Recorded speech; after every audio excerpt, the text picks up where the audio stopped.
Journey together, hey? What an absolute shambles this has become. Now, it's not often I get on my high horse in this hobby. I quite often stay the very, very measured course and not put a whole lot of emotion into it because, you know what, it's just a fun investment. You know, they're just pieces of cardboard and I don't want to waste emotional energy on this hobby. I'm always very straight down the line and measured, and I just want to spend my time enjoying it. That's it. I don't care about, people have made videos about me, people have made comments about me. 99% or 95% of it's always positive, but, I try and stay away from any of the drama in the hobby because I just don't care. It doesn't bother me. However, it's just gotten to a really, really funny place at the moment, the Pokemon, the whole Pokemon card hobby in general, hasn't it? In case you weren't aware, Journey Together went on pre-order for, on the Pokemon Center site in the US, and, trying to even grab any of it in Australia was an absolute nightmare. Like, it was just impossible. And, the Elite Trainer boxes sold out extremely, extremely quickly on the US Pokemon Center. There's already eBay listings, as you can see here, for booster boxes and Elite Trainer boxes at exorbitant prices. Like, it's just gone absolutely insane. And, of course, the Pokemon Center Elite Trainer boxes get the Pokemon Center Stand promo, which adds value. I don't think it's the best promo in this case. We know what it is, and I'm not a huge fan of it. It looks okay, but, it's not as good as what we've seen in the past. They've added box toppers back to the booster boxes, in case you don't know. So Ends Reshiram, I believe, is the box topper card that will come in every single booster box by the sounds of it. Back to like some of the E-Series sets that had box toppers sitting on the top, which are now worth, we all know some of them go for amazing money, especially in PSA 10s. But I want to talk about a couple of things with this whole saga and the hobby at the moment.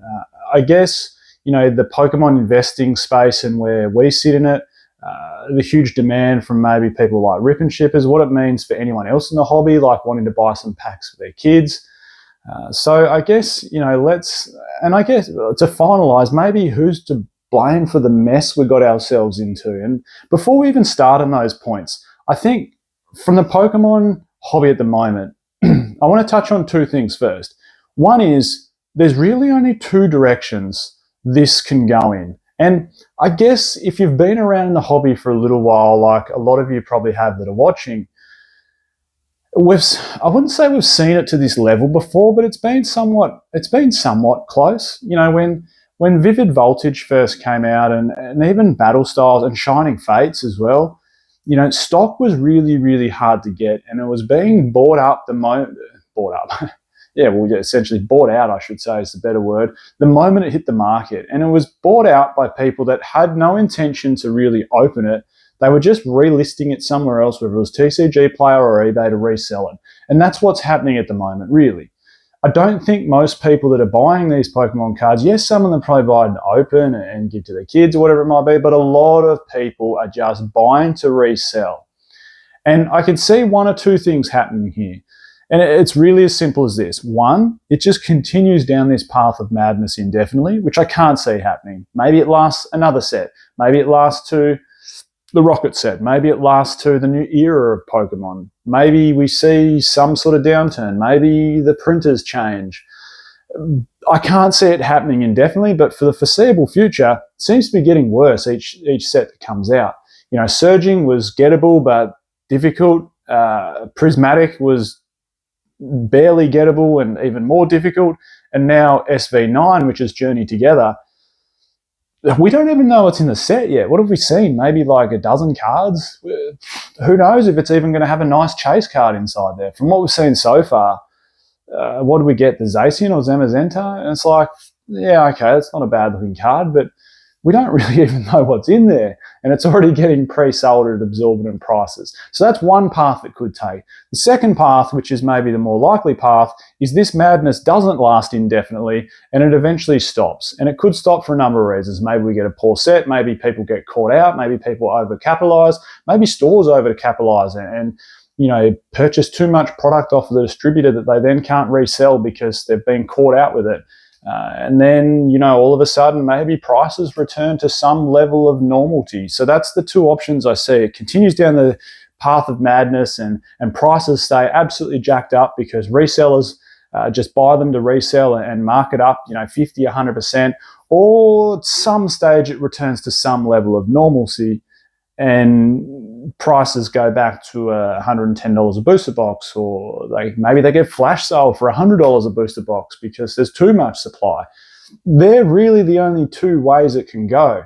Now, on those two things, and particularly with the prices going up, Pokemon has been so clever about this. And I forget the term you use for this, but sometimes we talk about it in the car industry. And in case you don't know, if you're new to the channel, welcome, of course. But I work in the car industry. I sell to new Toyotas, and Toyota's not the cheapest brand. That's not what our game plan is. And when you look at markets, and look, I'm not a financial expert in market economics, but I know a fair bit. Obviously, I've been selling cars for long enough. I've been in the car and card industry for a long period of time, and there's always the cheapest product, isn't there? There's always just cheap cars that try and sell volume off being the cheapest because, well, you can get into a new car pretty cheaply. Then there's probably, the Toyotas of the world, which present good value. They're cheap to run because there's lots of hybrids out there. They're cheap to service. Yes, they're not the cheapest car in the market, but they feel like they represent good value. You feel like you're going to get good resale out of them. You feel like you're going to get safe, easy, non-stress motoring out of them. Like it's the good value proposition. Then you step up to the high end, and then I guess there's even like the expensive brands. And then there's that real high end, isn't there? The exotics and luxuries like Ferrari, where you've got to get on an exclusive waiting list almost to get the products. And I'm not saying that Pokemon's got to that level per se, but they've almost created this crazy machine where they're making everyone feel like the product is worth more than what it really is. And that's fantastic marketing. Whether they've chosen to do that for a particular reason, like have they turned printers down a touch to create this huge amount of urgency and this, well, FOMO, isn't it? Fear of missing out, that if you don't get it for this particular price right now, then you'll never get it. And it's never going to be as cheap as that again. And all of a sudden, it's like everyone wants it because it's gotten dearer. No one wanted it when it was cheaper. And I forget what that economic term is. I'm sure there's a name for it, but that's the beast they're almost creating. Now, who's to blame for all this? And what does it mean for collectors, investors, etc.? Well, here's a little story. I was in the local Kmart the other day just grabbing a couple of things, and I always check the Pokemon card section to see what's there, and sometimes you get lucky. Like sometimes there might be a good set. There were some Surging Sparks blister packs there the other day, like the single sleeve boosters, and I ended up grabbing a few of those just because. But then, you want to leave a few for someone else, kids, of course, that come along. But when I was in there this other day, all there was Stellar Crown sleeve boosters. And, I saw a mum there with two boys, whether they were both hers or, him and his friend, and, we want some Pokemon cards. How many can we get? We've been behaved, blah, blah, blah. Can we grab 3, 4, 5, 6? And it's like, I know the hobby's designed for everyone. Arguably, it's as much for us, the adults, as it is for kids. You can't just say, it's just made for kids. Well, at the end of the day, though, at some stage, you've still got to put kids first, don't you? Like, if you can jump off a sinking boat and save one person, it's going to be a kid first before yourself, isn't it? So, I don't know. I feel a bit sad. Like it's hard for us to get, even if we want to keep a few boxes sealed, let alone how damn hard it is if, parents want to buy some for their kids, or kids just want to open the latest set at the moment. Now, that begs the question though, like who's to blame for this? And look, I don't think we can blame investors. Like, yes, I agree. There's more investors now, arguably, than there ever has been. And there's also, some seriously big whales moving into the hobby now that are splashing a lot more cash than maybe we've seen in the past, or maybe it's just more public knowledge. Maybe it happened before and it happened behind closed doors and no one heard about it. But, I've heard of a lot of transactions recently, regarding people spending, 6 figures or perhaps even a bit more on, cases of a set, and those sort of things just happen. And look, I know it's just a drop in the ocean, but even it's going to take a little bit of supply off the market. But one thing that investors, and this is what I always say to people, one thing that investors have in their corner is the fact that we are essentially preserving a piece of history for someone else to enjoy down the track. So I wouldn't feel too bad about it. Like, we're not going to die with them still sitting on our shelves. Essentially, one day we're going to liquidate. And when we do liquidate, it could be in 2 years' time, or 3 years' time, like what's happening in Fusion Strike now, and people are chasing that Gengar and Espeon again, and maybe some people are still keeping it sealed. Maybe it's going from one sealed hands to another sealed hands. But maybe it's in 10 years' time when, these products are getting so old and so rare, and people will be happy to spend $4,000 on a booster box because they relive some special part of maybe their adolescence or something that just makes them feel super good about themselves, and that nostalgic feeling. We're preserving a piece of history. Like, you see the smiles on people's faces at a card show when they're opening, Expedition Base, or, even Fossil or Jungle First Edition or Base Set First Edition, and just, the smell of the cardboard and the atmosphere and everyone watching, and it's just, you can't put a dollar figure on that experience. And I'm not saying we're good Samaritans because we're keeping stuff sealed, but that is one argument to have, that yes, we might keep it sealed, but it means it's not being enjoyed now, it's being enjoyed later down the track, and that could mean a whole lot more for someone enjoying it later down the track and reliving a fun experience. So I don't know if we're exactly to blame for this. Maybe we play a small portion in it, Pokemon investors, and maybe Pokemon YouTubers play a small portion in the problem. Myself included. I don't know. I feel like I'm an extremely small fish in a massive, massive ocean. But the next side of it is then, the rip and ship culture. And look, I do think personally, rip and ship culture is increasing. It's not like it hasn't been around and it's just come onto the players. Surging Sparks come out. It's been around for a while, and there's lots of streaming services that have been in play for a while.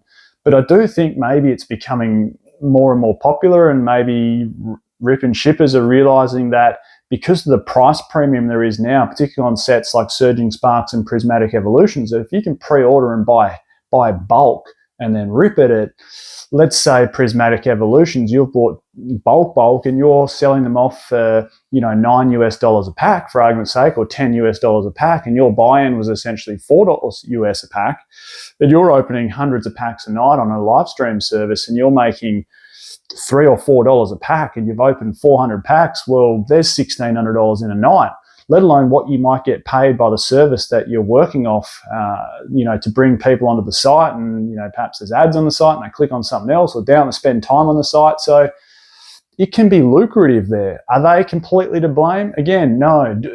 Do they play a small part in the issue at the moment? Probably, perhaps, maybe. I think it's just all this perfect storm, and I guess the root cause of the problem really is probably the Pokemon Company. They're the ones that I feel have created this perfect storm. And I'm not saying they're moving to a high-end luxury brand like Ferrari or Rolex, where you've got to be on this super elite wait list to ever get stock of it. But I feel like they're making, like I was saying before, this little beast for themselves, where they're trying to pump up the product to a price where, it feels like more people have got to have it. It creates that FOMO and that urgency. Now, will that balloon keep floating in the air, like I said, and take path one where it's indefinite and you've always got to pay exorbitant prices on the secondhand market for Pokemon cards from now on? Or will it go down the second path, and maybe in 3 months' time, 6 months' time, when the new era comes out, 2 years' time, eventually that balloon pops and people realize they can't make money off it on the secondary market anymore? It does feel a little bit like deja vu. So I'm definitely going down the second path, where it feels like this balloon will eventually pop and things will return to a level of normality again. And then you've got to ask yourself the question. This was sort of what my last video was about, that there's no deals around. You've got to ask yourself your question then, is it really the best time to buy? Like, are you going to jump onto eBay and pay 450 Australian dollars for a Journey Together booster box just because it's got a box topper in it now and you feel like you might never get one? Like, $450? It even took Evolving Skies like 18 months to get to that price, or 2 years in Australia to get to that price. So I don't know. I just don't know at the moment. I just don't know if it's a good time to buy. And then, look, watch my previous video. I don't want to rehash my whole previous video.